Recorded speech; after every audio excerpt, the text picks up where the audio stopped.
Students, today also we will continue with the explanation of the same chapter, An Adventure at Night. So let's continue with the explanation.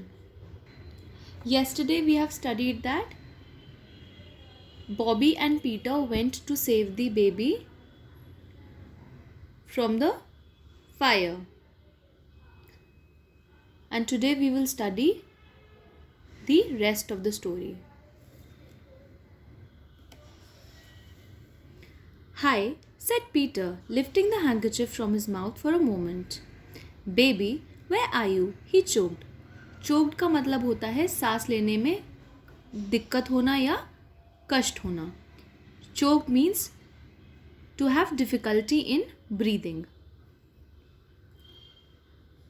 Peter अपने मुंह से हैंकरचिफ उठाता है और baby को बुलाता है.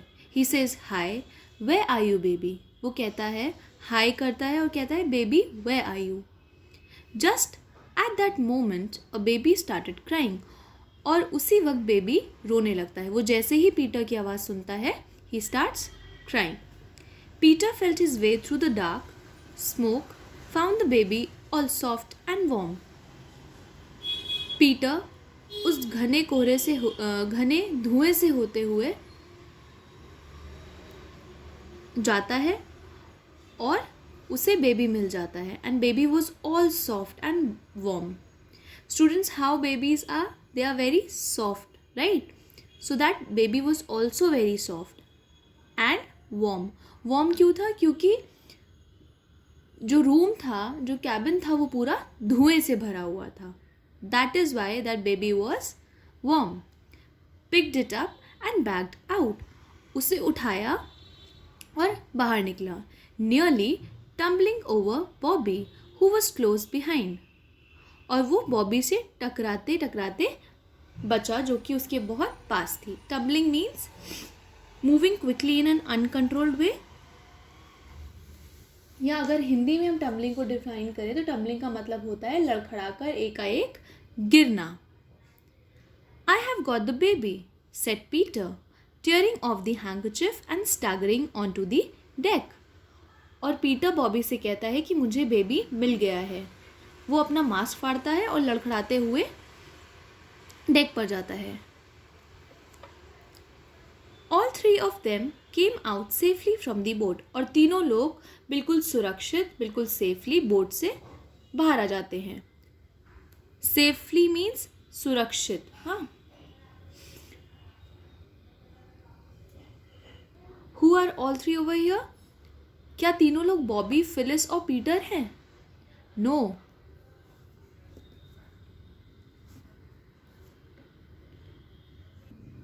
Baby, Peter and Bobby, they are all three over here. Phyllis, who was waiting on the bank, heard the quick steps of the woman. Phyllis जो बैंक पर वेट कर रही थी पीटर, बॉबी और बेबी का,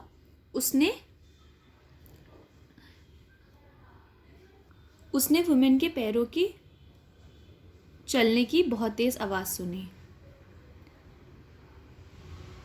फ्लंग मीन्स थ्रू, है ना?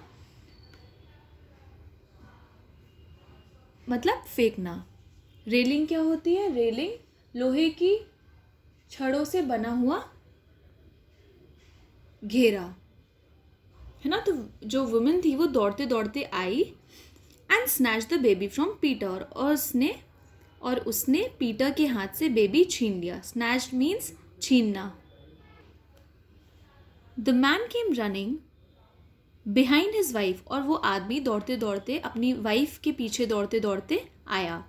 ही leaped on to the boat and dipped pails of water into the canal. वो बोट पर कूदा.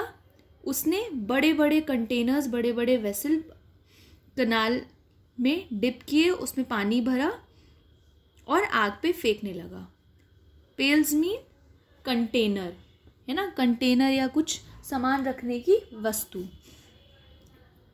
डिप्ड मतलब डुबाकर.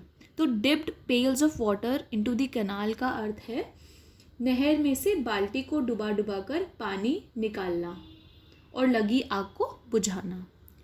The children helped him and together they put off the fire. और उस मैन की, उस आदमी की बच्चों ने हेल्प करी आग बुझाने में और उन तीनों ने साथ में मिलकर आग बुझा दी. पुट ऑफ मतलब बुझाना.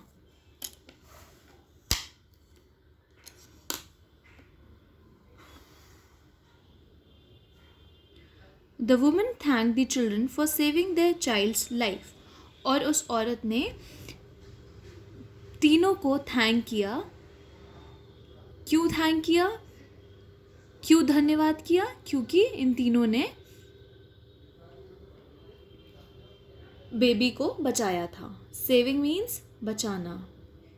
She thanked children for saving their child's life. The man too thanked the children and told them that they could fish in the canal. And that angry man also thanked the children and he said that now they can fish from the canal whenever they wanted to. और उस आदमी ने भी बच्चों को thank किया, बच्चों को थैंक्स कहा और कहा कि now you can fish from the canal whenever you want. So this is the end of the story. Your chapter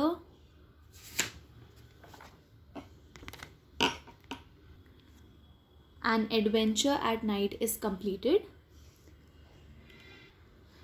Your homework is that you have to read the chapter thoroughly, underline all the hard words, and you have to learn the hard words also.